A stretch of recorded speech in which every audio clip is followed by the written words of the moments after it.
the screen. Okay, so I've written the loop equation and I've found out what is Zn. Zn is V by I1. Divide I1 is already common on the RHS, right? So V by I1 is Zn. So you can have this expression. Now substitute the values for Z11, Z12, Z22, Z11. See here R0 dash plus j omega L1. Z12 square. Z12 is j omega m. So if you square it, you get minus omega square m square. Already you have a minus sign, so it becomes plus omega square m square divided by Z22. Z22 is this entire term. See here, I'm just substituting. I'm not simplifying anything. I'm just substituting the expression for Z11, Z12, and Z22.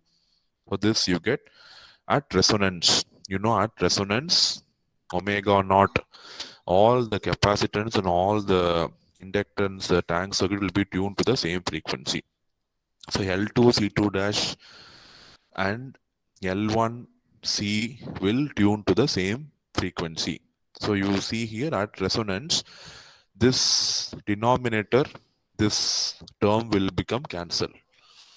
So I have omega L2 minus 1 by omega C2 dash, right? So at resonance, this term becomes 0 because at resonance, the reactance is purely going to be resistance in nature. So whatever impedance you measure, it is going to be resistive.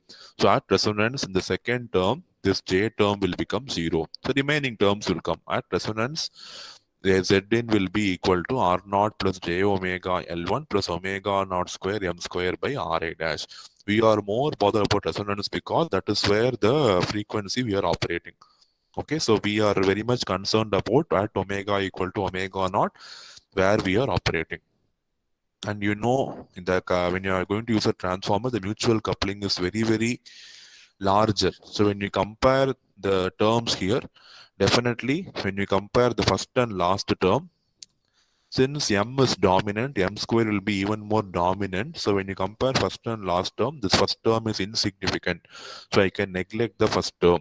So finally approximate this approximate value of Zn becomes second term plus third term. So omega naught square m square by Ra dash plus j omega naught L1. Okay, that is going to be the Z in of our circuit, whatever we have considered. Okay, so with this, what I am doing, I am just redrawing the circuit.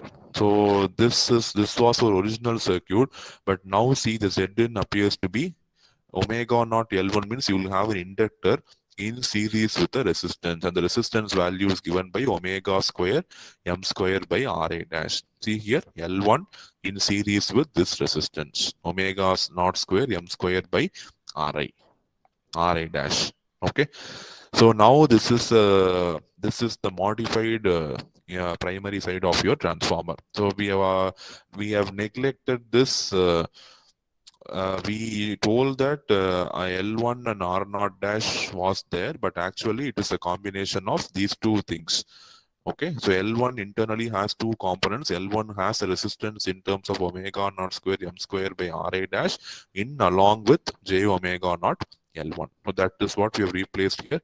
Now you see in the circuit we have a single loop, and for maximum power transfer, you know the resistance value should be same.